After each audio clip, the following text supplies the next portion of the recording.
In the video game industry, countless companies have come and gone, but one company has managed to outlast its competition at nearly every turn: Nintendo.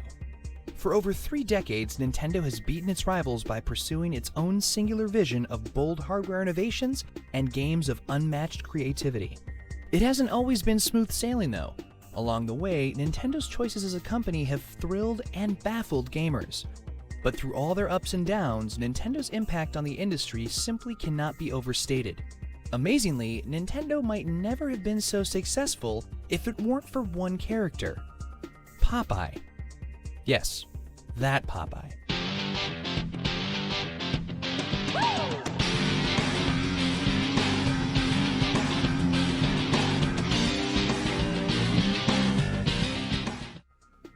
In the late 19th century in Kyoto, Japan, artist Fusajiro Yamauchi had developed great skill at the making and painting of hanafuda, Japanese playing cards that were intricately detailed with beautiful and colorful imagery. By 1894, Yamauchi opened up his own hanafuda manufacturing business.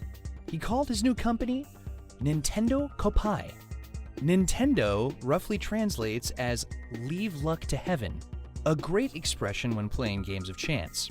The company's cards became so popular that Yamauchi had to hire assistants to help him move from handmade hanafuda to mass production. In 1929, Yamauchi's son-in-law Sekiro took over the business. One of Sekiro's most important acts was the creation of Nintendo's own distribution network, a vital piece of the puzzle that would serve the company well over the next several decades. By 1949, his great-grandson Hiroshi took over and began to move it into the modern era. While business for the company was going smoothly, something happened to Yamauchi during a visit to the United States that changed Nintendo forever. Author Jeff Ryan's 2011 book Super Mario: How Nintendo Conquered America provides an in-depth account of Nintendo's beginnings. As the book describes, Yamauchi took a meeting with Disney executives to license their characters for Nintendo cards. Seeing the vastness of Disney's empire firsthand revealed just how huge a global entertainment company could become. Yamauchi knew he would never settle for less than worldwide success. In an interview with Machinima, author Jeff Ryan explains that Yamauchi's coming of age as Japan lost the Second World War gave the man a hard edge, one that would drive him in business for the rest of his life. He came out of World War II, and he was from the Japanese side, so he was it was the whole greatest generation thing mixed in with the fact that his side had lost and he was running his grandfather's company, and he needed to make a lot of tough decisions. And for about 30 years, he was making decisions that didn't quite play out. But every time he tried something, he would learn from the failure. Mostly he would learn, well, we don't do that again. In 1963, the business's name changed to simply the Nintendo Company Limited, a move reflecting its expansion into other ventures. However, the company's card-making experience helped it break into one business: toys. Author Jeff Ryan explains how Nintendo transitioned from cards to toys with the help of its existing distribution network. Trading cards kept on making money, but it was a small amount of money. He realized that there was a distribution network that was valuable beyond just the cards that they were selling, because that allowed him, if he wanted to make a toy, he could get it into every toy store in Japan, which was something that a normal toy manufacturer starting from scratch can't do. Its first toy was the Ultra Hand, an extendable arm invented by Gunpei Yokoi, a maintenance worker from Nintendo's card-making factories. Yokoi had originally created the Ultra Hand for his own amusement, but Yamauchi saw Yokoi's potential. The toy went to market in 1970, selling 1.2 million units. Nintendo was officially in the toy business. Other products followed, Yokoi's creativity leading the charge. The 10 billion barrel was an innovative marble puzzle, while the Love Tester was an electronic passion measuring device that could only come from Japan. Through the 70s, Nintendo also tested Japan's video game market, releasing arcade games and Pong-cloned TV consoles. In 1979, they scored their biggest hit, Radar Scope, a Space Invaders imitator. In 1980, Nintendo released another Yokoi invention, the handheld Game & Watch. Inspired by the LCD screens of pocket calculators, Yokoi's invention was simple but addictive, and kept Nintendo heading towards the electronic entertainment business. That year, Yamauchi sought expansion into America. To set up Nintendo's American branch, the chairman tapped son-in-law Minoru Arakawa, who was living in Vancouver with Yamauchi's daughter, Yoko. The Arakawas set up shop at a warehouse in Elizabeth, New Jersey.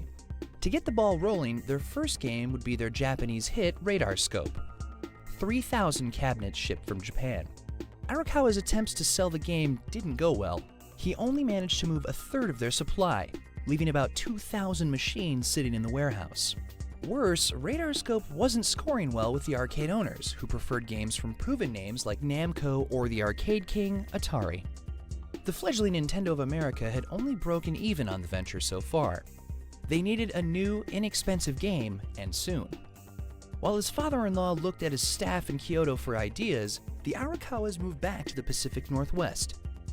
Yamauchi was no fool. He knew better than to commit too many resources to what was turning into a losing proposition.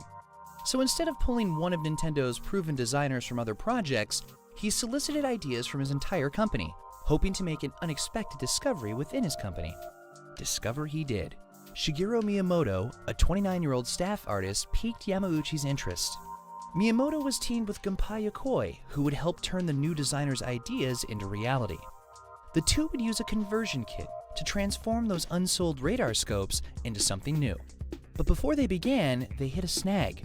Yamauchi's wanted to base a game on a popular character to spur sales. It just so happened that a new Hollywood movie based on Popeye was in production. And 20 years earlier, Nintendo had released a ramen product based on the spinach-eating sailor. Yamauchi believed acquiring the rights would be a cinch, but weren't available after all. Miyamoto was undeterred. Already on course for a great new game, all he had to do was tweak the characters a bit. Olive Oil was made into the generic lady, while Bluto devolved into the giant, stubborn ape he'd always resembled. And Popeye would leave the Navy and become a carpenter. That love triangle featured in Popeye's cartoons and comic strips informed these new characters and set players off on a quest to rescue the damsel in distress. The story of the new game was a great hook, but no one would pump quarters into a game that didn't play well. Fortunately, Miyamoto happened to be a game designing genius, a fact no one, not even himself, had realized until he'd gotten the job. Gone was Radar Scope's derivative alien shooting mechanic. This new game wouldn't have any shooting at all. Instead, players would have to direct the in-game avatar safely up a construction site to rescue the kidnapped lady, jumping over barrels and finding scattered hammers to clear away threats. This new Jumpman, as Miyamoto called him, offered a new way to play, and the development team knew it would be special. As for the game's title, Miyamoto looked to Japan and America's shared history of gigantic movie monsters. King Kong, of course, was the biggest ape around. But this was no king. This ape was not only stubborn, but like Bluto, pretty stupid. More like an ass. Or a donkey. Donkey Kong had a name. But they still needed names for the other two characters. Lady would be named Pauline, in thanks to their kind warehouse manager Don James, whose wife's name was Polly. The game's hero, however, was named after the warehouse's owner, James's hot-headed boss, Mario Siegel. Arakawa and his small team started hand-converting radar scope cabinets to Donkey Kong machines. In 1981, Arakawa put the test machines in 2 Seattle bars, and they took off like Radar Scope never did. The machines earned more than $30 a day in quarters, prompting Arakawa to install more machines. Soon enough, the cabinets each made Nintendo $200 a week. Arakawa and his team converted the rest of the 2,000 Radar Scope cabinets by hand and began manufacturing hundreds of new Donkey Kong machines to keep up with the growing demand. Soon enough, there were 60,000 Donkey Kong machines in operation throughout North America that year. Nintendo had arrived, and it was all thanks to the inspiration of Popeye the Sailor Man and Miyamoto's genius.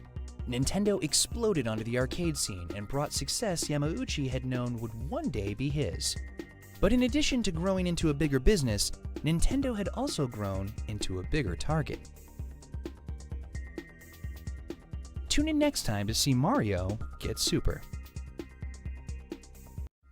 As 1981 drew to a close, over 60,000 Donkey Kong arcade cabinets dotted North America. By 1982, Nintendo manufactured up to 50 cabinets per day. In its first year in the US, Donkey Kong earned $180 million for Nintendo.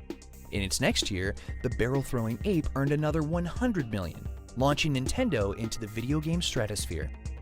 In July 1982, Nintendo of America bought 27 acres in Redmond, saying goodbye to the warehouse in Tukwila, Washington, that was owned by Jumpman's namesake Mario Siegel. Riding high on Donkey Kong's success, Nintendo was gearing up to bring the arcade into customers' homes. But not only would they soon face monkey business in the courtroom, Nintendo would once again face an uphill battle to sell America on its latest product. Soon their success in the States would seem like nothing more than a pipe dream. But sometimes...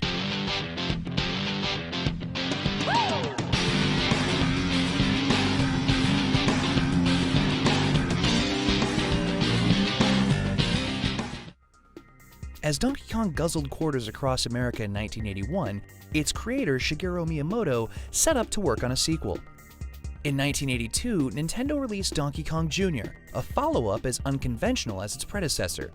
Instead of keeping Mario in the position of the hero, Miyamoto decided to cast him as the villain, having cruelly locked Donkey Kong in a cage at the top of the screen. Playing the role of the hero this time was Donkey Kong's son, who climbed vines and chains while dodging toothsome enemies to save his father. Despite the potentially blasphemous switcheroo of making Mario the antagonist, Miyamoto had scored again. Donkey Kong Jr. managed to sell over 30,000 cabinets. Donkey Kong was a force to be reckoned with. The brand's success paved the way for another lucrative opportunity for Nintendo: licensing and merchandising. Console maker Coleco gained the rights to make a home version of the game. And outside of video games, Nintendo found that Donkey Kong's face looked good on everything: board games, stuffed animals, and more. But to MCA Universal, the movie studio behind 1976's King Kong feature film, Donkey Kong simply looked like an ever-growing dollar sign. After countless threats of legal action and after scoring multi-million-dollar settlements with nearly every Donkey Kong license, Universal filed suit against Nintendo on June 26, 1982. The studio alleged that Donkey Kong infringed on their King Kong copyright. The video game maker, however, refused to budge. The case went to trial in early 1983, and Nintendo prevailed with ease. Its lawyers, led by attorney John Kirby, established the many differences between the conflicting Kongs. But if this weren't enough for the judge, Kirby proved that, in fact, Universal hadn't a legal leg to stand on. In 1975, the studio had sued previous King Kong picture maker RKO Pictures, and had itself proven that King Kong was in the public domain. The result of the 75 case cleared the way for Universal's 76 film remake.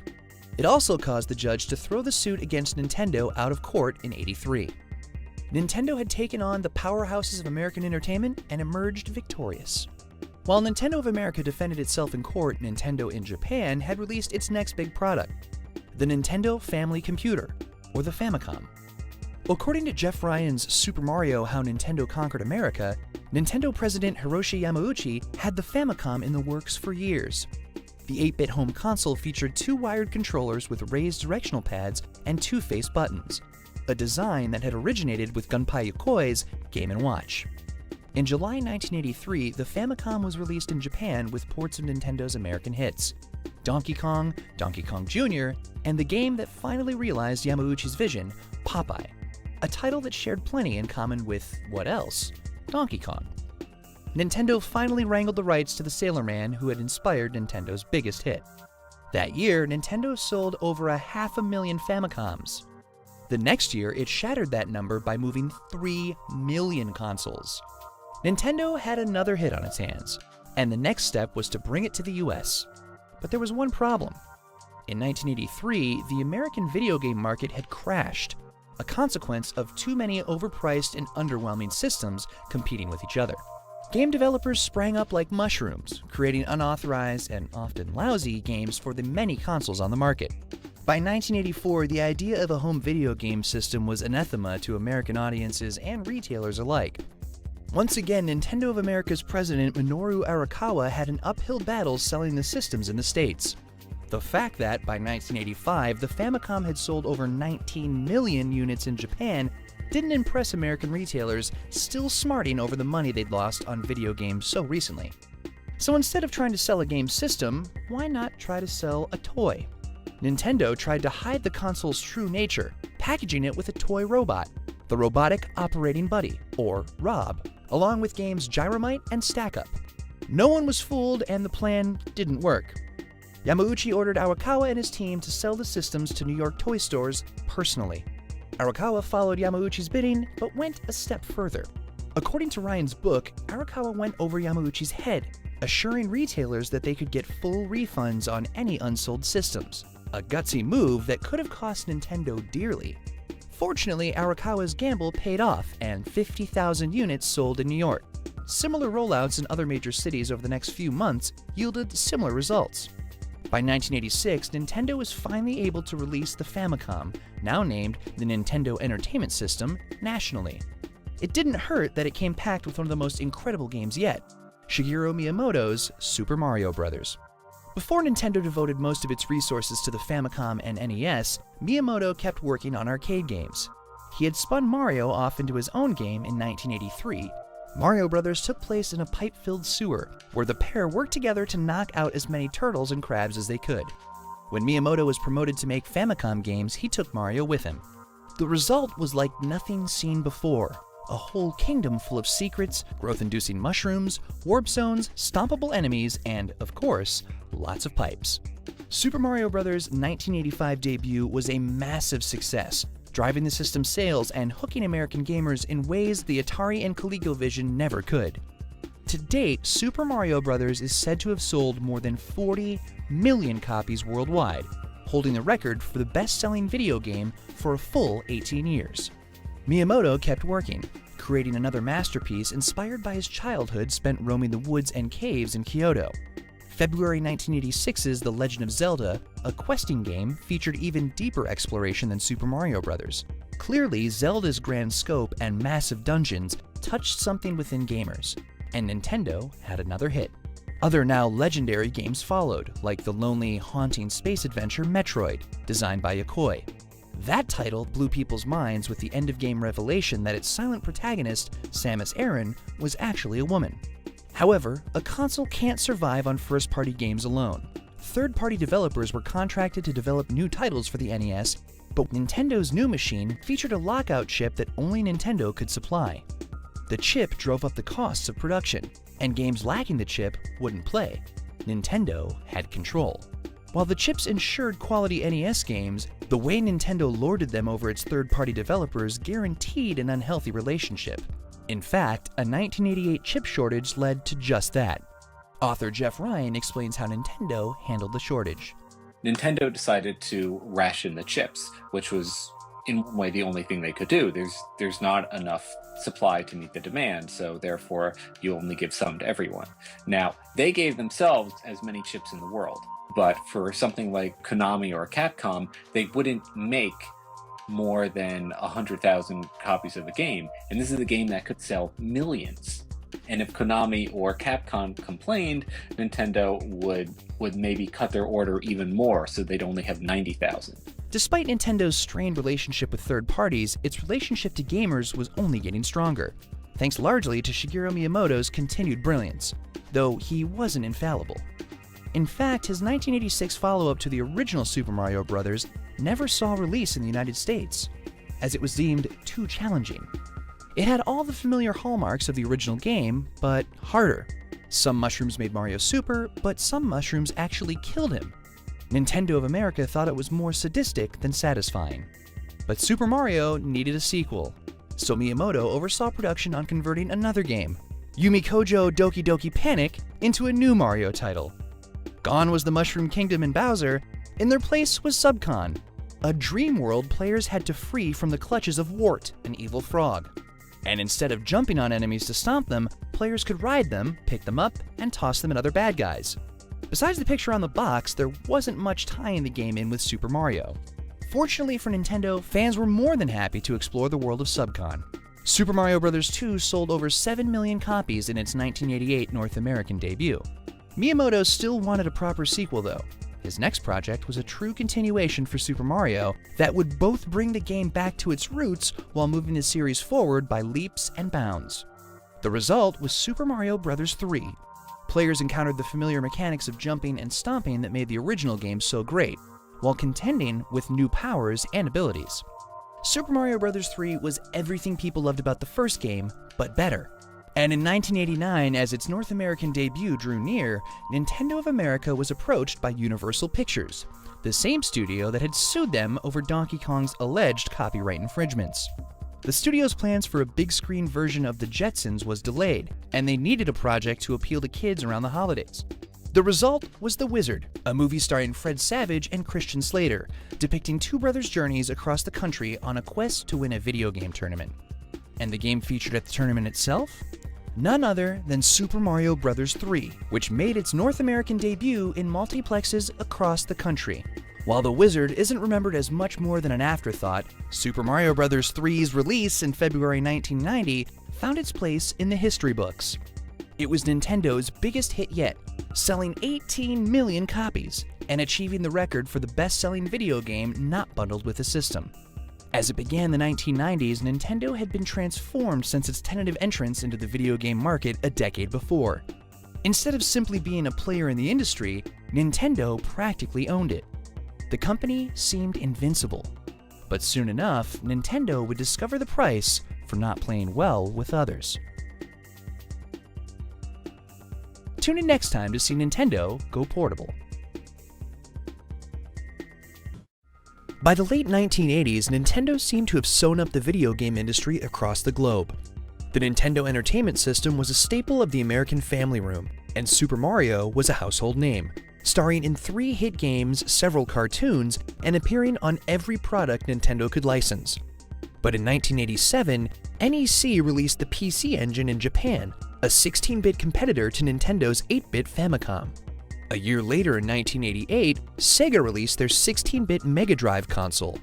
Nintendo couldn't rest on its laurels and remained the dominant force in video games. Ironically, Nintendo's next big idea was a bit on the small side.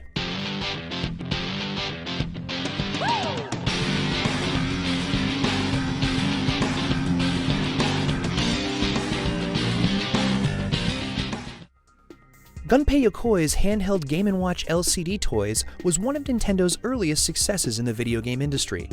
But the future was clearly consoles, and Yokoi had been working on a portable version of the Famicom for years. Replicating the bright, colorful animation of most home consoles would require a backlight and a big drain on the device's battery life, not to mention pricey manufacturing costs. To keep costs down and batteries up, the system would skip color altogether. Yokoi's final design was finished and released as the Game Boy in April 1989. The 8-bit 2-button console took 4 AA batteries that lasted for at least 10 hours, all for about $90. While the Game Boy's monochromatic greenish display wasn't much to look at, and couldn't be seen at all in the dark, it gave consumers one of the most successful pack-in titles yet, Tetris, an addictive Russian puzzle game for which Nintendo had purchased the console rights. It proved to be so addictive, in fact, that Nintendo sold out of its initial run of 1 million Game Boy units in mere weeks of its release, likely on the strength of Tetris alone. Estimates peg Tetris' sales on the Game Boy at over 30 million copies to date. A few months later in September, Atari released its rival handheld, the backlit full-color 16-bit Lynx. It didn't stand a chance. The Lynx may have been more powerful, but as Yokoi knew, that power came at a cost. The Lynx's 6 AA batteries could only provide power for roughly half the time of the Game Boy, while selling for more than twice as much, ringing up at $190. The choice for consumers was clear, and the Game Boy was a massive success. Though Sega's 8-bit Game Gear, released a year later, had fared better than the Lynx, the Game Boy was already a runaway train that couldn't be caught.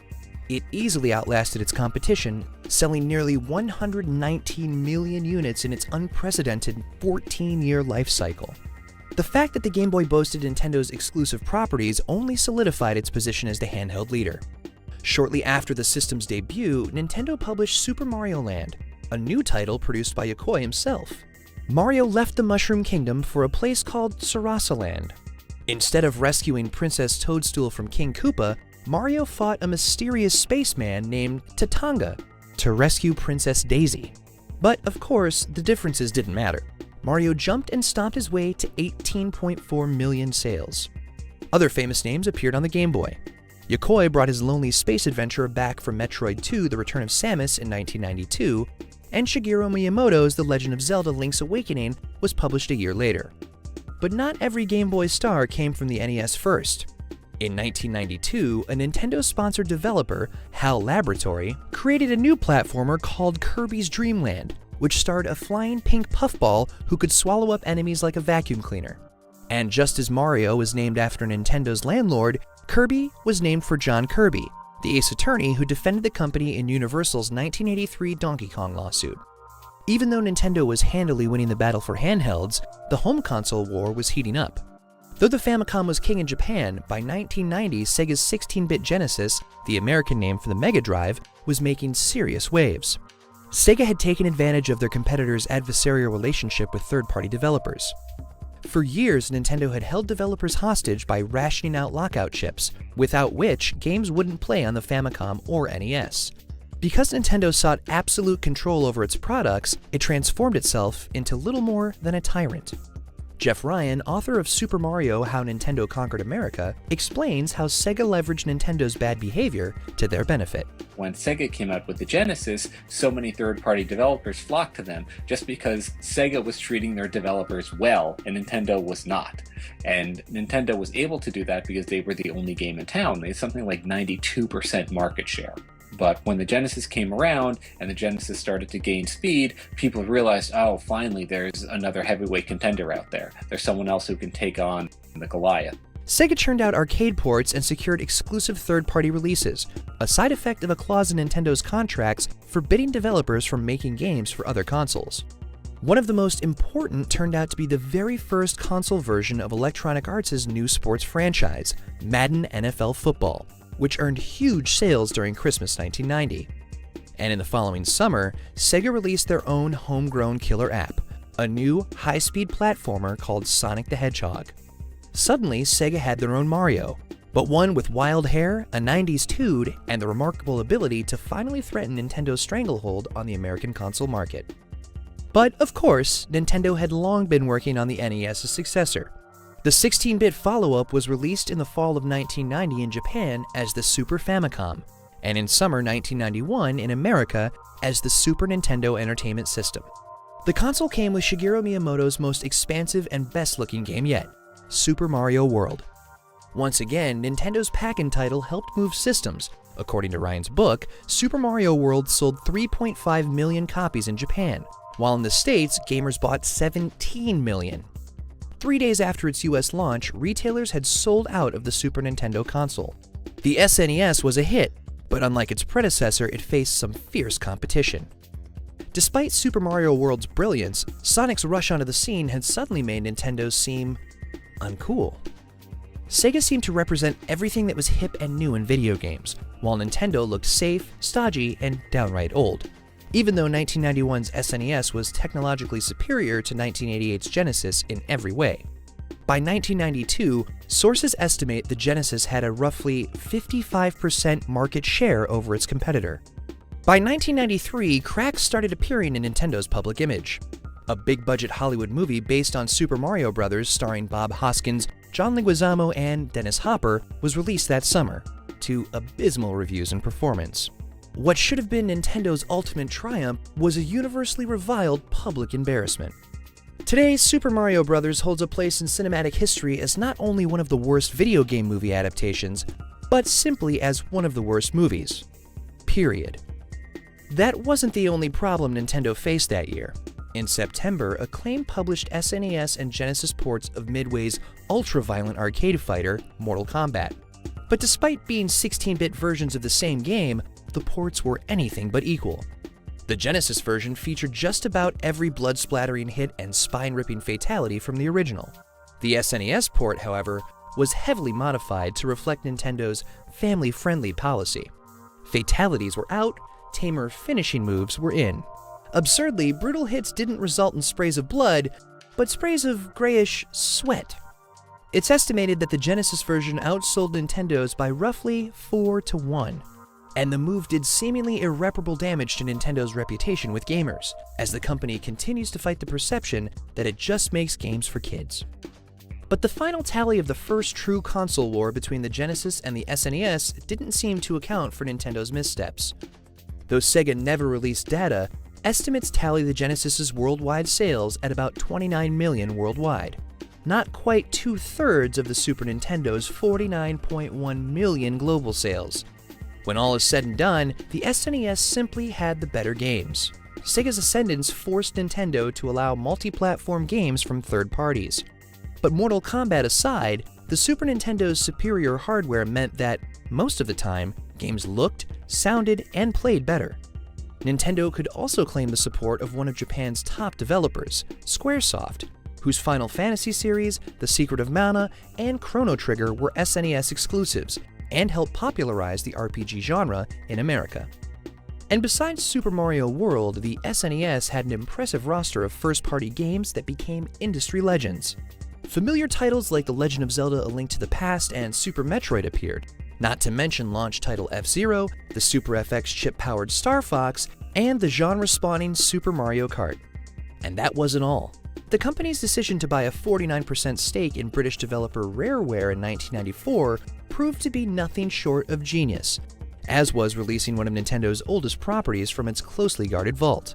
That year, Rare and Nintendo released Donkey Kong Country, a platformer that had more in common with Super Mario Bros. Than the 1981 arcade classic. But visually, Donkey Kong Country was like nothing else on the market. Its developers had animated pre-rendered 3D graphics as 2D sprites. The effect was a game that looked far more technologically advanced than it actually was. Donkey Kong Country sold over 8 million copies worldwide, becoming the second best-selling SNES game of all time. Donkey Kong had come full circle, having regained his rightful place as one of Nintendo's most recognizable and profitable characters. And like Donkey Kong, Nintendo was also regaining its position as top banana in the video game industry. Its reputation for first-class products and its first-class ego had seemed well-earned with the SNES's success. But just as its haughty, prideful attitude with third parties had allowed Sega to swoop in, Nintendo's tradition of arrogant business decisions would prove that what goes around, comes around. Tune in next time to see Sony come out to play.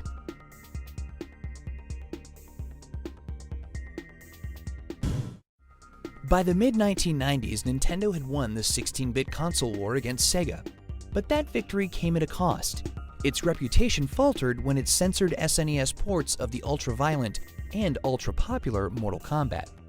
More importantly, Nintendo lost its singular hold on third-party developers.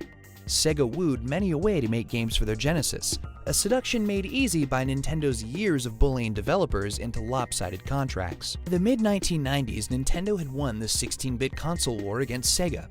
But that victory came at a cost. Its reputation faltered when it censored SNES ports of the ultra-violent and ultra-popular Mortal Kombat. More importantly, Nintendo lost its singular hold on third-party developers. Sega wooed many away to make games for their Genesis, a seduction made easy by Nintendo's years of bullying developers into lopsided contracts. In the mid-1990s, Nintendo had won the 16-bit console war against Sega. But that victory came at a cost. Its reputation faltered when it censored SNES ports of the ultra-violent and ultra-popular Mortal Kombat. More importantly, Nintendo lost its singular hold on third-party developers. Sega wooed many away to make games for their Genesis, a seduction made easy by Nintendo's years of bullying developers into lopsided contracts. In the mid-1990s, Nintendo had won the 16-bit console war against Sega. But that victory came at a cost. Its reputation faltered when it censored SNES ports of the ultra-violent and ultra-popular Mortal Kombat. More importantly, Nintendo lost its singular hold on third-party developers. Sega wooed many away to make games for their Genesis. As for the PlayStation presentation, Nintendo announced it was breaking its contract with Sony, opting to go with its rival Philips instead. Philips had been working on its own CD-based game machine, the CDI, since 1984, bringing it to market later in 1991. Philips would make the CD-based add-on device for Nintendo's 16-bit consoles, not Sony. Little did Nintendo know, but it had created a monster. Sources say that Nintendo broke its contract with Sony because the two companies could never agree on how to divide the never-ending stream of cash the partnership would have made. Perhaps when the contract between the companies was signed in 1988, no one could predict how ubiquitous and important the CD-based medium would truly become. Signing a deal giving Sony more control and profit over CD-based manufacturing and sales, with Nintendo keeping control only over cartridges, may have seemed harmless at the time. But by 1991, it was clear that CDs and their enormous storage capacity were the future of media. Giving control of manufacturing and distribution of CDs to Sony would have made Sony the heavy hitter in the relationship. Nintendo couldn't play second fiddle. Sony fumed at the betrayal and threatened lawsuits, but there were reasons to keep the attorneys at bay. For instance, Sony had supplied the Super Famicom with its sound chip. Eventually, cooler heads prevailed, but the years of work that had gone into the PlayStation would not be wasted. Company president Norio Oga insisted that the company continue its foray into the video game market. Sony had a competitor to crush. Meanwhile, Nintendo's new partnership with Philips didn't quite pan out. It's been speculated that Nintendo's about-face was an attempt to strong-arm Sony into a revised contract that would benefit Nintendo more. And Philips, it seemed, wanted its CDI media format to be the universal standard for all game-playing machines, an idea that didn't jibe with Nintendo's preference toward proprietary formats. Worse, Nintendo feared the ease of CD piracy, another potential revenue loss. Nintendo pulled out of that partnership too, but not without paying a price. As part of its agreement with Philips, Nintendo licensed some of its trademark characters to appear in CDI games. The result? Hotel Mario, Link, the Faces of Evil Zelda, The Wand of Gamelon, and Zelda's Adventure are known as some of the worst games to feature these characters. In fact, they're regarded as some of the worst games to feature any characters. Needless to say, the experience reinforced one valuable lesson for Nintendo: keep control. While Nintendo dithered between partners, never releasing the CD playing expansion it had planned on since 1988, Sega had no such problems. The Mega CD expansion for the Mega Drive console was released in Japan in late 1991, with the Sega CD hitting North America the next year. Then, in 1994, Sega released the 32X, another add-on to expand the capabilities of the Genesis. But neither of these peripherals did much for Sega. The Genesis had still come up short to the SNES, as the underwhelming and underselling Sega CD proved. The world wasn't ready for CD-based gaming after all. And American consumers knew that the Sega Saturn, a true 32-bit console already a hit in Japan in '94, was set for a fall 1995 release, so they largely ignored the 32X. But when Sega made a surprise E3 announcement that the Saturn would launch in May, customers, retailers, and developers scratched their heads. Most developers were preparing for a fall launch, so there weren't that many games to buy. Meanwhile, Sony took the opportunity to cut the September launching PlayStation's price to $300, leaving the $400 Saturn to languish on the store shelves. Sega's 4-month head start resulted in a mere 80,000 units sold, while the much-hyped PlayStation sold over 100,000 units in its first weekend. All the while, Nintendo waited. Their own next-gen console, the Ultra 64, had been in development since 1993, but by 1995, it wasn't ready yet. What was ready, however, was the Virtual Boy, a 32-bit portable device that offered gamers full 3D visuals, and also completely red visuals.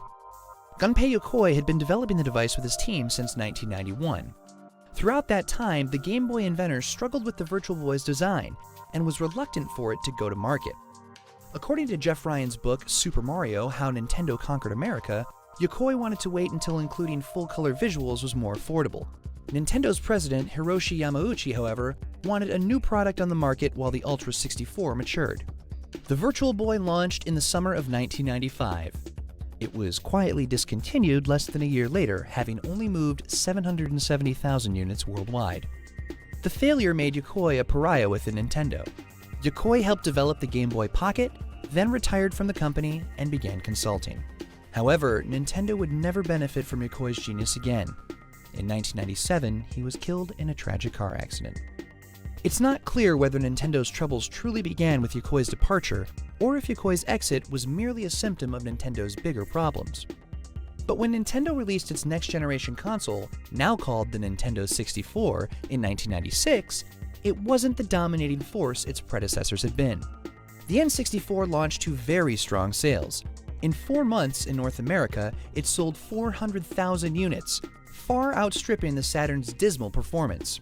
Its $200 launch price was a full $100 less than Sony's PlayStation, but the N64's affordability was diminished due to the high cost of its games, a whopping $70 per cartridge.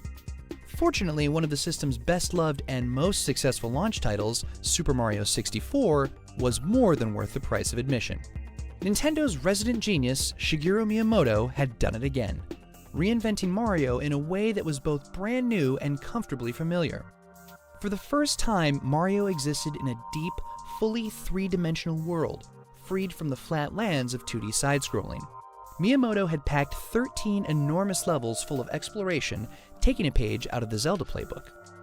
To complete the game, players rooted through every nook and cranny in an effort to find all the stars and coins that they could.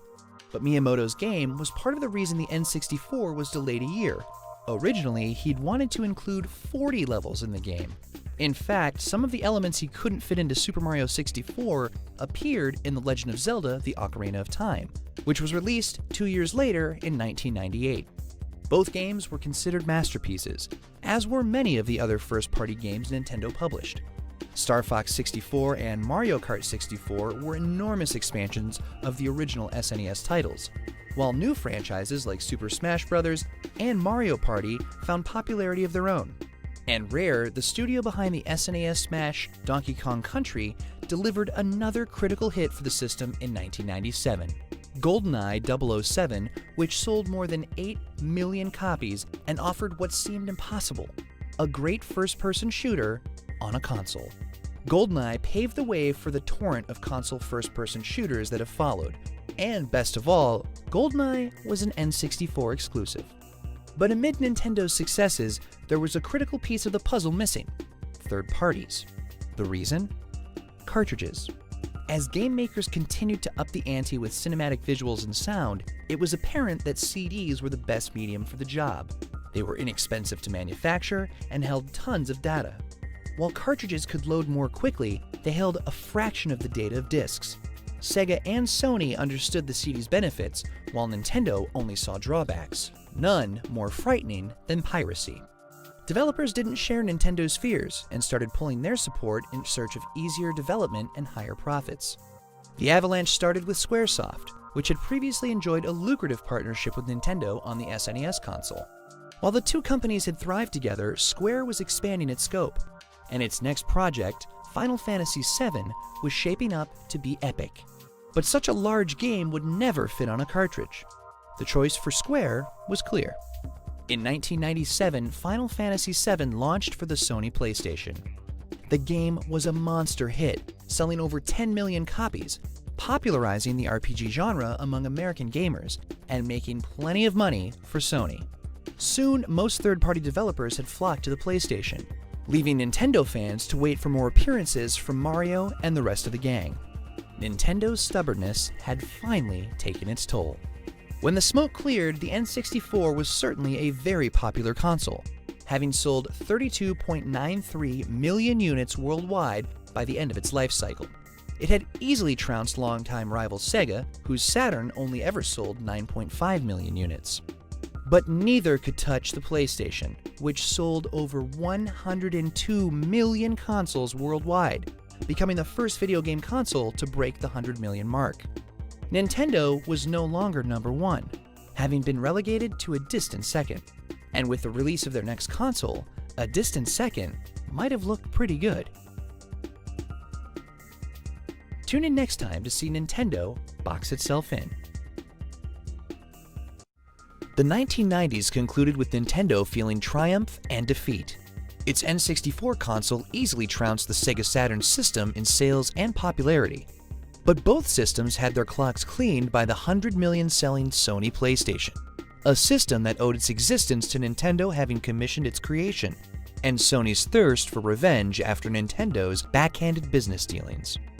And while Nintendo's Super Mario 64 was hailed as nothing short of revolutionary, third-party developers had left for Sony's greener pastures, leaving the N64 with mostly first-party hits. As the new millennium approached, Nintendo would struggle to reclaim its status at the top of the industry, an industry that was getting pretty crowded.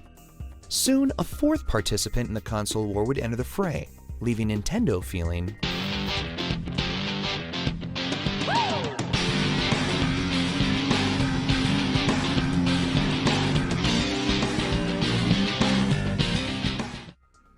While the N64 wasn't a runaway hit, Nintendo maintained a firm grip on the handheld market with the 8-bit Game Boy, thanks in large part to another trademark first-party franchise. But it wasn't Mario, Zelda, or even Donkey Kong. It was Pokémon. And it was a worldwide phenomenon. Pokémon was the brainchild of Satoshi Tajiri, who had learned the ways of simple yet addictive game design from Nintendo's resident expert, Shigeru Miyamoto. Released in 1995 in Japan, Pokémon's premise was summed up in its catchphrase, "Gotta catch 'em all." Players roamed the land searching for every single type of over 100 different Pokémon, battling rival trainers or collectors along the way. The kids of Japan took the slogan to heart, and within 2 years, Pokémon sold 10.4 million copies. It spawned an anime series as well, which made global headlines in 1997 when over 600 Japanese kids were admitted to hospitals after suffering seizures, apparently induced by a Pokémon episode's flashing colors. The bizarre incident wasn't enough to keep Pokémon from reaching America in 1998. Just as they had dominated in Japan, the game and show found near instantaneous success in the United States and managed to sell almost 10 million copies. Even though Game Boy had been around for nearly a decade, the console flourished with a whole new generation of kids. In 1998, Nintendo finally released the Game Boy Color. 2 years later, Pokémon sequels transfixed kids again. But by 2001, the Game Boy had begun to show its age. Nintendo took the next step, releasing a 16-bit upgrade, the Game Boy Advance. The first version of the console had survived for 12 years before it was replaced, and even hung around for another 2 years before finally racking up almost 120 million units sold. In the meantime, competitors had come and gone.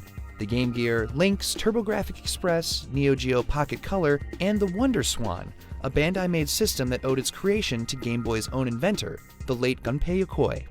All fell before the Game Boy's might. If only Nintendo's other video game ventures were so mighty. Meanwhile, Sega's newest console, the Dreamcast, was released in November 1998 to a tepid response in Japan. Its American launch in September of the following year, on the other hand, was a smash, selling over 500,000 consoles in just 2 weeks. Sega finally had another hit on its hands. Until, of course, Sony released its own next-gen console, the PlayStation 2, in 2000. Just as the first PlayStation wiped the floor with its competition, Sony's PS2 erupted onto the scene, moving nearly 1 million units in Japan in one day. The Dreamcast's one-year head start didn't matter. Third parties pulled Dreamcast support, flocking to the PS2. But by March 2001, Sega threw in the towel, announcing their exit from the console business to focus exclusively on software. In fact, later that year, 2 Sega games would be launch titles for Nintendo's newest console. But if consumers mourned the loss of Sega in 2001, they didn't grieve long. Nintendo's newest system, the GameCube, would launch on November 18th. And if that weren't enough, another tech giant was barging into the video game market to take Sega's place.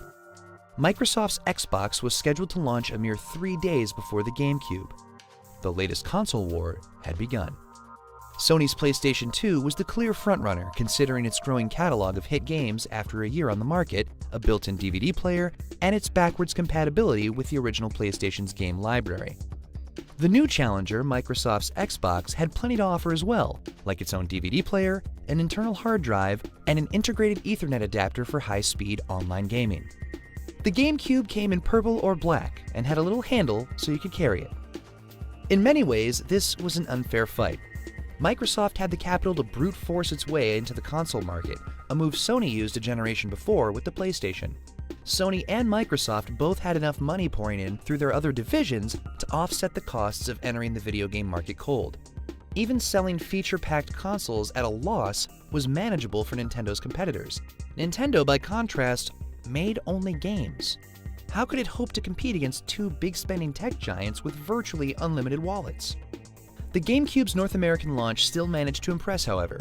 Priced $100 lower than the competition, the GameCube moved over 500,000 units in its first week on shelves. But Microsoft kept pace with Nintendo. The Xbox sold out of its supply of 300,000 units after its first week. When it came to playing actual games, not DVDs, the GameCube was on a pretty level playing field with the PlayStation 2 and Xbox. And having learned how toxic cartridges had become to developers, Nintendo made the switch to discs. While the Xbox and PS2 ran on full-size 12cm CDs and DVDs, with capacity upwards of 8.5 gigabytes of data, Nintendo commissioned Panasonic to create special proprietary mini DVD discs. Like the N64 cartridges, the mini DVD format was company president Hiroshi Yamauchi's solution for foiling would-be game pirates. The discs measured at 8 centimeters, but only offered 1.5 gigabytes of data capacity. For many game makers, this was plenty of space. But for developers pushing the generation's technical limits, the mini DVD presented problems. Bigger games required more than one disc to play, and some cross-platform titles required video and audio to be more compressed, or for some features to be omitted from the GameCube ports entirely. While these technical limitations may not have been enough to doom the console, the actual system's physical design seemed a clear signal to gamers. The purple cube, the lunchbox handle, the bizarre controller with bean-shaped buttons, and the baby-sized game disc signified that Nintendo wasn't making real games for real gamers. Nintendo had reinforced its reputation as safe, kid-friendly, and extremely uncool. Of course, the GameCube still boasted some amazing titles that couldn't be found anywhere else. At launch, LucasArts and Factor 5 offered up Star Wars Rogue Leader, a space combat game set around the classic Star Wars trilogy that blew gamers away with fantastic visuals and top-notch action. A few weeks after GameCube's launch, Nintendo released its latest Shigeru Miyamoto title, a new real-time strategy franchise called Pikmin. It quickly established itself as a Nintendo staple, selling over 1 million copies. A month after the console's launch, Nintendo released Super Smash Bros. Melee, the sequel to its homegrown fighter that pitted its trademark characters in 4-way combat. Melee became the GameCube's best-selling title with over 7 million copies. And in 2002, Nintendo ported a late-cycle Japanese N64 game, Animal Crossing, to the GameCube, a decision that won tons of critical praise and establishing yet another lucrative franchise for the company's family of consoles. And in 2002, Nintendo released Metroid Prime, a radical reworking of Gunpei Yokoi's side-scrolling franchise. Created by Retro Studios, a second-party developer in Austin, Texas, Metroid Prime helped combat Nintendo's kids-only vibe by reinventing the series as a thrilling first-person shooter. The new direction was a critical hit, feeling at once familiar and utterly brand new. Prime is remembered as one of the best, most highly praised games of the generation. But there were glaring omissions from the GameCube's lineup. For one, where was Mario? For the first time ever, Nintendo's home console didn't have a game featuring Mario at launch. What consumers got instead was Luigi's Mansion, which ditched the running, jumping, and stomping. In their place was a vacuum cleaner that sucked ghosts. But despite praise from critics, longtime Nintendo fans thought that the vacuum wasn't all that sucked about Luigi's Mansion. Mario did finally get his own game about a half a year later. Super Mario Sunshine was released in summer 2002, and, like Luigi's Mansion, gave Mario a contraption that augmented the familiar mechanics fans had grown to love. Instead of a ghost-sucking vacuum, Mario had a water-spraying hose, with which he cleaned up graffiti on a tropical island. Once again, critics praised Super Mario Sunshine, but some wondered why Nintendo was gussing up their mascots with all the gimmicky gadgets. Other longtime Nintendo franchises got similarly reworked, pushing hardcore gamers away in droves. Star Fox Adventures in 2002 was a third-person action game, bringing Fox McCloud out of the stars and onto the ground. Though developed by Nintendo's hitmaker Rare, Star Fox Adventures didn't have nearly the impact of Donkey Kong Country and GoldenEye 007. Even worse, Microsoft shelled out a cool $375 million to purchase Rare outright, a mere 1 day after Star Fox Adventures' North American release. That wasn't all, though. When the new installment of Miyamoto's other long-running franchise was unveiled, many fans considered it the final nail in the coffin. In 2003, Nintendo released The Legend of Zelda: The Wind Waker. It was as good a Zelda game as any, if not the best one yet. But visually, Wind Waker once again reinforced claims that the GameCube was merely a toy. Link and the Kingdom of Hyrule were rendered in cel-shaded style, a visual effect that made games look like interactive cartoons. The revelation was made worse by the fact that in 2000, Nintendo showed off a demo reel featuring a dark and gritty version of Zelda. Wind Waker was a hit among critics and fans who remained loyal to Nintendo, selling 4.6 million copies. But if the company was trying to fight its family's first image, this didn't help. In the end, the GameCube wasn't a failure for Nintendo, but it was the closest the company had come to defeat since entering the video game market 2 decades earlier. The PlayStation 2 was the unquestionable king of the hill, having sold 141 million units worldwide. though the final tally for the Xbox and the GameCube revealed that they finished neck and neck. The Xbox still beat out the industry veteran, selling 24 million to Nintendo's 22 million. Nintendo had slipped from its second-place status to a dismal third. Some believed this was the end of Nintendo's console-making days. Why not leave consoles to the big boys? Why not just make great games for other systems, like Sega was doing? The argument made a certain sense. But on the other hand, Nintendo's successes came by following its own path. No, the secret to reclaiming success wasn't as elusive as it seemed. For its next console, Nintendo would take its cues from the consumers it sought to reclaim. If you don't like what you're playing, there's one simple solution: change the game.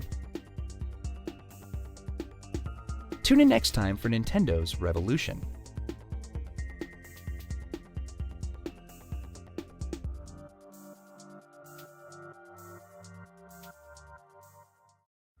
All was not well in the house of Mario. Nintendo's latest home video game console, the GameCube, failed to find the same kind of dominance the company had enjoyed in the 80s and early 90s.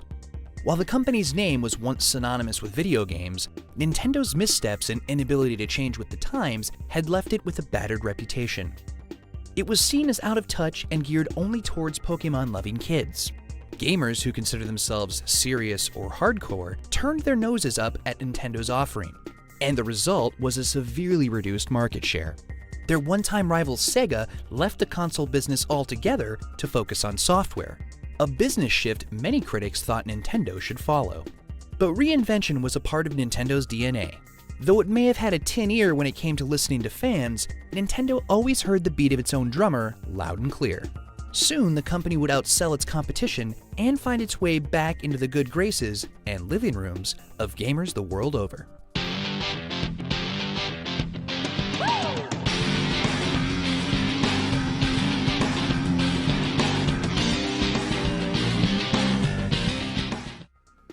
Hiroshi Yamauchi had been the president of Nintendo since 1949, molding and shaping the company for more than half a century. Under Yamauchi's leadership, Nintendo grew from a regionally successful playing card company into a global entertainment powerhouse. But shortly after the GameCube's 2001 launch, Yamauchi knew it was time to step down. His son-in-law, Minoru Arakawa, retired as president of Nintendo of America in 2002. Though many thought Arakawa would succeed his father-in-law, it seemed the former Nintendo of America president was happy to leave the industry altogether after 22 years. These two men shaped Nintendo's two-decade transformation, and whoever followed would have their work cut out for them. By 2002, the GameCube was running third in the latest console war, beaten in worldwide sales by Sony's PlayStation 2 and Microsoft's first video game effort, the Xbox. For the vacant seat at the top of Nintendo of America, Yamauchi appointed Tatsumi Kimishima, the former head of the company's Pokemon division, though Tatsumi would be supplanted by Reggie Fils-Aimé a mere 4 years later. For his own replacement, Yamauchi appointed Satoru Iwata, the president of Nintendo's second-party developer, HAL Laboratories. Since acquiring a majority stake in the studio, Nintendo enjoyed a healthy relationship with HAL, which was responsible for some of Nintendo's biggest franchise successes. Kirby, Earthbound, and Super Smash Bros. All came from HAL Laboratories, and proved to be worthy additions to Nintendo's lineup. In 2000, Yamauchi brought Iwata over from HAL to become Nintendo's head of corporate planning. Unbeknownst to Iwata, Yamauchi had hired him to see if he could be a worthy successor. In 2002, after stepping down as president, but staying on as chairman of Nintendo's board of directors, Yamauchi kept a close watch on Iwata to see if he was right. Iwata's first true test came in November 2004. The company was rolling out a new twist on an old favorite, the handheld DS console. Standing for dual screen, the DS took its design cues from a popular iteration of Gunpei Yokoi's old Game & Watch LCD toys, which featured two screens packaged in a hinged clamshell design. But instead of simply giving players a case of double vision, the DS's bottom half was actually a touchscreen. This opened the door for developers to create all new ways to interact with games, an innovation devised by Yamauchi before his exit. The DS included a Wi-Fi adapter, meaning that gamers could play online and even browse the web at Wi-Fi hotspots. After years of flirting with online connectivity with the original Famicom, the SNES's Japan-only Satellaview, and the limited GameCube broadband adapter, Nintendo finally went all in. The DS's solid core of features and its new wave of casual-minded games, like Shigeru Miyamoto's smash hit Nintendogs, helped make the DS a tremendous success among longtime gamers, businessmen with time to kill, and, most significantly, girls and women. It proved to be a true successor to the Game Boy brand's legacy. Despite competition from Sony's handheld 2005's PSP, the DS has sold over 152 million units worldwide to date. But dominating the handheld market was simply Nintendo maintaining the status quo. After all, the Game Boy managed to last for over 12 years with barely a threat to its place in gamers' pockets. The true battle for video game supremacy was being waged at home. In the fall of 2005, Microsoft launched its second console, the Xbox 360, selling out initial shipments due to overwhelming consumer demand. Sony, which had gotten a year's head start with the PlayStation 2 to dominating effect, was planning to release the PlayStation 3 in November 2006. Meanwhile, Nintendo would be launching its own new console, codenamed the Revolution, a few days after that. History, it seemed, would be repeating itself. And even worse, as gamers and journalists learned more details about the console, its simple remote, its gimmicky motion controls, and its baffling new name, the Wii, the reaction wasn't revolution, but confusion. But as the Wii's release date drew near, excitement about Nintendo's new console began to grow among the gaming media. The system promised a brand new way to play video games, a claim Nintendo had already fulfilled once with the DS and its unique touchscreen. While Microsoft and Sony pushed the technological envelope in terms of audio-visual spectacle, the Wii stripped the gaming experience down to basics. Every console generation to this point seemed to slap more buttons and analog sticks onto an increasingly convoluted controller. The idea of actually playing a game was lost amid the complexity. Speaking of complex, Sony's PlayStation 3 was suffering for the reasons its predecessor had excelled. The system didn't just play games and DVDs, it included an expensive built-in Blu-ray player and online connectivity. Its beefy hardware specs were powerful and impressive, but resulted in sticker shock, costing $499 for the most basic model. The Wii was puny by comparison, but with an equally puny price of $249 to match, not to mention always-on Wi-Fi capability of its own. The Wii also boasted backwards compatibility with the GameCube's library, as well as a robust online store full of classic titles from its earlier systems, not to mention plenty of games from the Sega Genesis and NEC's TurboGrafx-16. Though its online gaming options weren't nearly as sophisticated as those found in the PS3 and the Xbox 360, the Wii offered enough bells and whistles for the casual gamers just looking to have fun. By the time the Wii and the PS3 launched in November 2006, people had received Nintendo's message loud and clear. The Wii sold out immediately and became that year's hottest holiday gift. For months after its release, the Wii was difficult to find all around the world, despite the company manufacturing 1.6 million units a month throughout 2007. By 2008, Nintendo began manufacturing 2.4 million units a month in an effort to keep up with how quickly the system was selling out worldwide. Nintendo was simply unable to meet the overwhelming demand that had emerged for the console, which was finding its place in living rooms and senior rec centers all around the country. The Wii was being touted by the media as a new way to stay active and healthy, somewhat dubious claims Nintendo never promised, but never dispelled either. By September 2007, not even a year after its release, the Wii overtook the Xbox 360 in worldwide sales, boasting 9 million units sold to Microsoft's 8.9 million. Meanwhile, the PS3 lived up to its name, taking third place with 3.7 million units sold. The Wii had quickly turned Nintendo's fortunes around, transforming what was once perceived as Nintendo's weakness, an emphasis on family fun, into its strength. Anyone could pick up a Wii remote and figure out how to play. The concept was best illustrated in the Wii's pack-in title, Wii Sports, which featured 5 different motion-controlled, sports-inspired minigames, ranging from bowling to boxing to baseball. To swing the bat, all you had to do was swing the remote. To return a serve in tennis, just do your best Serena Williams impression. These were video games people could understand intuitively, no complicated instructions required. Wii Sports was so successful that it broke the record for highest-selling video game of all time, a title previously held by Super Mario Bros., for 18 years. To date, Wii Sports has sold nearly 80 million copies. But while the Wii was undoubtedly a hit with a newly emerging class of casual gamer, many hardcore gamers were placated with another launch title, The Legend of Zelda: Twilight Princess. finally Nintendo made good on its long unfulfilled promise of a more mature Zelda. It also featured motion controls for attacks. The innovative controls were a hit, and Twilight Princess sold 5.8 million copies by 2011, earning several Game of the Year awards. Was Nintendo just for kids and moms? Hardly. Mario took his time showing up on the Wii, finally appearing in Super Mario Galaxy a year after the system's launch. But it was worth the wait. Galaxy was an instant smash. Like Super Mario 64 had done before it, Galaxy brought a new and exciting gameplay mechanic to the franchise. The action was set in space on small, interconnected planets, each with their own gravitational pulls. And best of all, there wasn't a water hose in sight. Super Mario Galaxy sold over 10 million copies by March 2012 and earned several Game of the Year awards in 2007. But as popular as the Wii had become with gamers and old folks alike, developers weren't all quite as enamored. As the system matured, it became clearer that only Nintendo fully understood the secret recipe that made the Wii so appealing. Many third-party games couldn't figure out how to successfully utilize the console's motion controls. Other games didn't even bother, and the Wii was plagued with endless shovelware and half-baked, underpowered ports of other titles. One developer working at EA famously announced at the Game Developers Conference in 2007 that the Wii was nothing more than, quote, 2 GameCubes stuck together with duct tape. But no matter how upset developers might have been, the numbers didn't lie.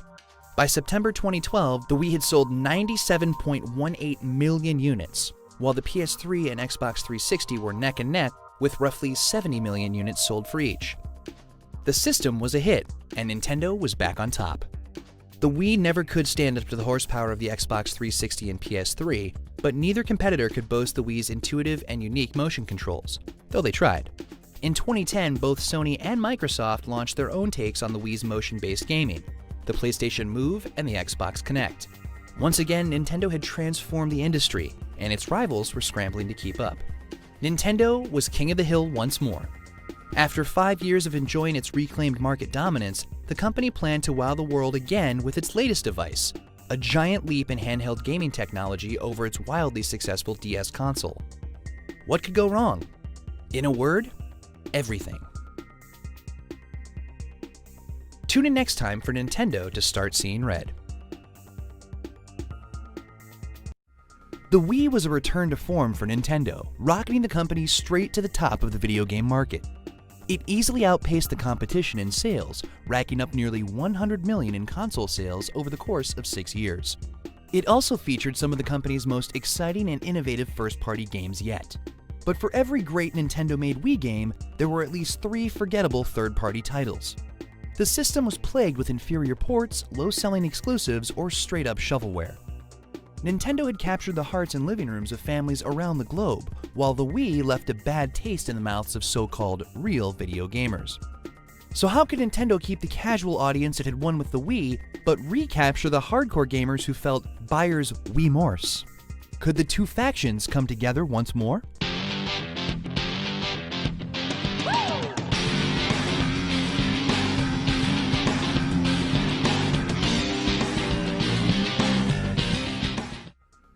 Even before Nintendo's success with the Wii console, the company had dominated the handheld market for 2 decades. The Game Boy was the champion of mobile gaming for over 10 years, while the Game Boy Advance and DS systems kept Nintendo's hot streak alive. So when its next handheld gaming system was unveiled at E3 in 2010, it seemed like a surefire winner. The 3DS was exactly what it sounded like, a more powerful version of the DS console with 3D visuals, without the use of annoying glasses.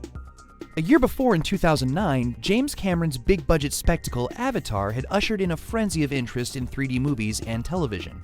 Electronics manufacturers cranked out 3D-capable TVs, while blockbuster movies were converted for 3D screenings. The 3DS's promise of glasses-free 3D visuals seemed like the perfect gadget at the perfect time. When the system launched in the spring of 2011, it seemed as though Nintendo had done it again. The 3DS sold out of its initial shipment of 400,000 during its release in Japan. Nintendo of America announced that the 3DS's US launch had set a record for the highest first-day sales of any of the company's previous devices. But soon after, interest in the 3DS slowed to a crawl. Nintendo had hoped to ship at least 4 million consoles by the end of March, but fell short with only 3.61 million. By June, sales in Japan finally crossed the 1 million mark, a shocking reversal of fortune considering the DS had managed the feat in a mere 4 weeks. Only a few months after its launch, developers were announcing delays for their 3DS games, citing slow system sales. What had gone wrong? To start, Nintendo overestimated the public's hunger for a 3D-enabled gaming system. The 3DS's high launch price of $250 didn't help either. And despite promises of three-dimensional romps through familiar Nintendo titles, there were only 3 first-party launch games: Pilot Wings Resort, Steel Diver, and Nintendogs and Cats. But above all, there was one unseen factor that stalled the 3DS's sales: the iPhone. Apple's take on smartphones revolutionized the mobile technology industry. Sure, in the mid-2000s everyone had a cell phone, but they also had separate MP3 players, GPS navigators, cameras, and gaming machines. When the iPhone hit in 2007, it sent shockwaves through the tech world, condensing all those devices and more into one sleek, fashionable gadget. Smartphones weren't for businessmen anymore, they were for everyone. And Apple's secret weapon? The App Store, full of colorful, addictive games ranging in price from $3 to $1 to flat-out free. Who needed Mario when he could play Angry Birds on the bus? While the 3DS was a huge leap forward for Nintendo's handhelds, its $40 games and inability to make phone calls made it seem like a throwback. With the 3DS stalling out only months after its launch, suddenly Nintendo's success with the Wii appeared less like a return to form and more like a temporary fluke. Once again, critics, analysts, and even Nintendo's investors pressured Nintendo to leave the hardware game and bring Mario and Pokémon to mobile phones. Once again, Nintendo went its own way, but not before taking some drastic steps. In July 2011, Nintendo announced a dramatic 3DS price cut, dropping over 30% from $250 to $170 after only 5 months on the market. Even worse, the slow sales forced Nintendo to cut that year's profit projections by over 80%. The announcement caused Nintendo's stock price to tumble 12% on July 29th. Former Nintendo president Hiroshi Yamauchi, the company's largest stockholder, lost over $300 million in one day. Nothing like this had ever happened during his half-century as president. His successor, Satoru Iwata, took full responsibility for the dire turn of events, giving himself a 50% pay cut. To many, this looked like the end. Amazingly though, it wasn't. When it was first announced, the price cut looked like a desperate move to temporarily delay Nintendo's imminent collapse. But sales of the 3DS actually did begin to climb. Soon, first-party games like Mario Kart 7, Super Mario 3D Land, and Kid Icarus Uprising started to appear. Delayed third-party games made their way to stores as 3DS ownership grew across the world. By September 2012, the 3DS's sales had reached 22.19 million, keeping close pace with the sales of its predecessor for the same period of time. It turned out that people were perfectly happy with Mario staying off the iPhone, as long as the price was right. Meanwhile, Sony followed up its PSP in early 2012 with the PlayStation Vita. Like the 3DS, its first few months on the market were rough, but unlike the 3DS, its $250 plus price tag remained the same, spending the majority of its first year struggling to find its audience. Even still, the damage to Nintendo was done. It ended its fiscal year 2011 with its first ever full year loss. While it would be easy to blame the 3DS's slow start and the money lost in its price cut, the reality wasn't so simple. External factors like Japan's back-to-back natural disasters and an unusually strong yen to dollar amplified Nintendo's financial woes. But the point had been made. Nintendo could still sell a handheld system, even in the face of Apple's unstoppable iPhone. So, could it sell a home console to casual fans and hardcore gamers at the same time? To find out, Nintendo devised a follow-up to its mega-popular Wii console called the Wii U. First unveiled during E3 2011, the Wii U finally brought high-definition visuals to Nintendo's games. And it utilized one of the company's more successful innovations, the dual screen and touch control dynamics from the DS handheld. The Wii U also took advantage of its predecessor's huge install base, including backwards compatibility with not only Wii games, but also Wii remotes. But that wasn't all. The gamepad featured traditional button layouts, 2 analog sticks, built-in accelerometers, a microphone, a front-facing camera, speakers. It seemed like the new device promised to do everything but your taxes. The HD visuals represented Nintendo embracing the future. The Wii compatibility represented Nintendo's commitment to casual gamers and families. But the gamepad? That was a mystery. The Wii U's announcement wasn't embraced with the enthusiasm that Nintendo needed. Journalists were mystified by what they saw, a result of the console's physical similarities to the original Wii. The new name didn't help. Was the Wii U just an add-on for the Wii? Did the gamepad connect with the old system? What kind of leap forward was a touchscreen controller anyway? Investors were similarly nonplussed. Nintendo's stock dipped nearly 10% 2 days after the Wii U's E3 debut. While the company's fortunes improved over the next few months with the 3DS price cut, the Wii U remained a question mark in the year leading up to the console's late 2012 release. But as journalists had a chance to try out the new system, many started singing its praises. The Wii U's potential to transform video games, new dynamics between players, immersive interactive mechanics, started to seem less like promises and more like reality. The opinion among developers remained divided, however. Some derided the new system and its current-gen visual and processing specs. Other developers, though, were fully on board. Ubisoft was releasing Wii U exclusive titles like Zombie U and Rayman Legends that seemed to take full advantage of the gamepad. And Gearbox Software's Randy Pitchford said, quote, "This is the best controller Nintendo's ever made for making an FPS.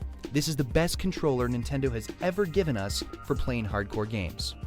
The Wii U was released in North America on November 18, 2012, selling out of its initial shipment of 400,000 units in its first week on the shelves. By all accounts, the Wii U would be another hit. But then, the original Wii and 3DS both enjoyed red-hot launches with deeply divergent results. It's not yet clear what the future holds for the Wii U. With its price starting at $300, Nintendo is selling the console at a loss, another first for the company. Though Nintendo of America president Reggie Fils-Aimé claimed that the sale of a console and one game made the device profitable. By the end of 2012, Nintendo's future seemed unclear. The 3DS was at the top of the handheld market, and for the first time since the launch of the original Nintendo Entertainment System, the company was first to market with a next-generation console. Will the Wii U be another Dreamcast, destined to enjoy a brief victory before getting crushed under the competition? Or has Nintendo once again changed the game industry into something new and unpredictable? Looking at Nintendo's competition did offer up some clues about its impact on the industry. In 2012, Microsoft introduced Smart Glass, an app designed to integrate gamers' smartphones and tablets with the aging Xbox 360 hardware. Similarly, Sony began talking up the cross-platform functionality between the Vita and the PS3. Like the Wii having inspired the Kinect and PS Move, it seemed as though Nintendo's Wii U encouraged its rivals to imitate its innovations once again.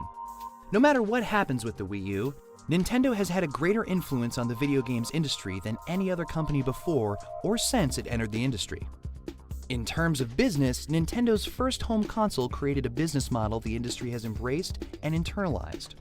And though it didn't invent the video game medium, Nintendo perfected it. And the games it creates blaze trails of innovation and creativity that have never been matched. The proof is in the record books. Super Mario Bros. Held the record for the highest-selling video game of all time for a staggering 18 years. And when the record did finally fall, it was due to, what else? Another Nintendo game, Wii Sports. From its humble beginnings as a playing card manufacturer in Kyoto over 100 years ago, to its status today as a worldwide symbol of games and fun, Nintendo will undoubtedly find a way to live on for generations to come. Super Mario, Link, Pokemon, and the rest aren't merely mascots for a video game company. They're modern icons that represent new realms of excitement to explore. For over 30 years in the video game market, Nintendo has left luck to heaven, and will likely never stop making plenty of luck on its own.